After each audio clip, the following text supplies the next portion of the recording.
So my husband's still coming downstairs, so I'm stalling just for a second because, of course, he's the subject of my story once again. Hi, honey.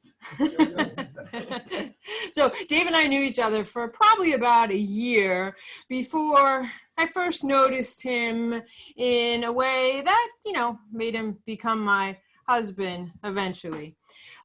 So we were both chemistry majors together at Franklin and Marshall College, which was a small program within a small college. So I'd seen him for about a year.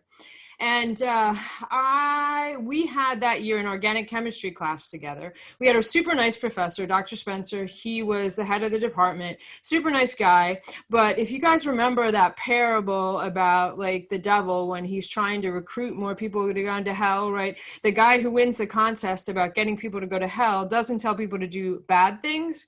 He tells people to do good things, but do them tomorrow. So Dr. Spencer was that guy.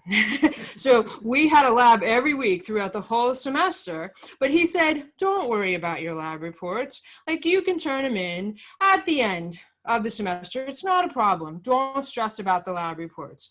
So I, at that point, was a sophomore in college. I had a little sense of what I was capable of and what I was capable of handling. And I knew that I wasn't capable of handling a rush of lab reports at the end of the year. So I had started in the beginning of the year doing a lab report every week and turning it in. I ran track in the spring, and so it was a spring semester, and I knew I wasn't going to have a lot of time. So unbeknownst to me, until this particular fateful day, I was the only one in the class that had been doing that.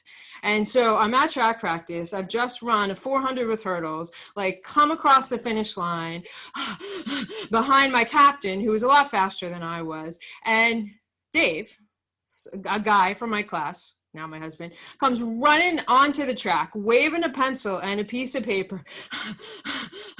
And he says, Beth, and I'm like, what? Oh my God, where did you come from? He's like, I've been waiting for you to finish. I got a question for you. And I'm like, what?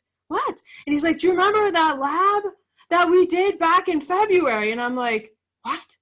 And he said, that lab, like we were partners and you had to put in the thing. Like, what was the thing? And I'm like, what are you talking about? He's like, I got to finish this lab report. He'd been up for 48 hours straight at this point. And I was like, I don't remember. He's like, what do you mean I don't remember? I'm like, I did it in February. And he's like, oh, I'm going to have to figure it out some other way. And he walked away. And I was just like, I thought, oh, isn't he cute?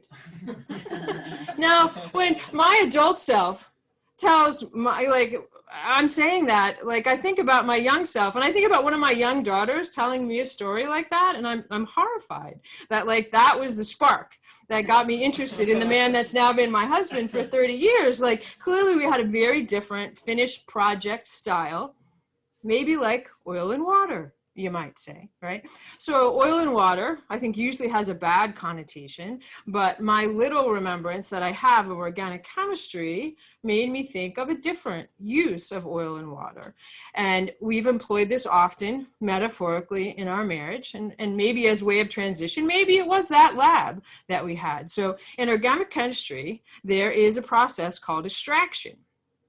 And you have a substance that you don't really know what it is, or a mixture of substances. You take that substance, you add something else, you dissolve it in water, and then you pour oil on the top. Now, the tricky part is that you have this special flask that you have to very violently shake for a very long and painful amount of time to get the oil and the water to interact with each other for a part of time. And now that substance that you've added to the unknown substance polarizes it. And part of it gets dissolved in the water, and part of it gets dissolved in the oil. You have it in a special flask, you sit it upside down, you wait for the oil and water to separate again, and you've dissolved different parts of your substance in the oil and different parts in the water.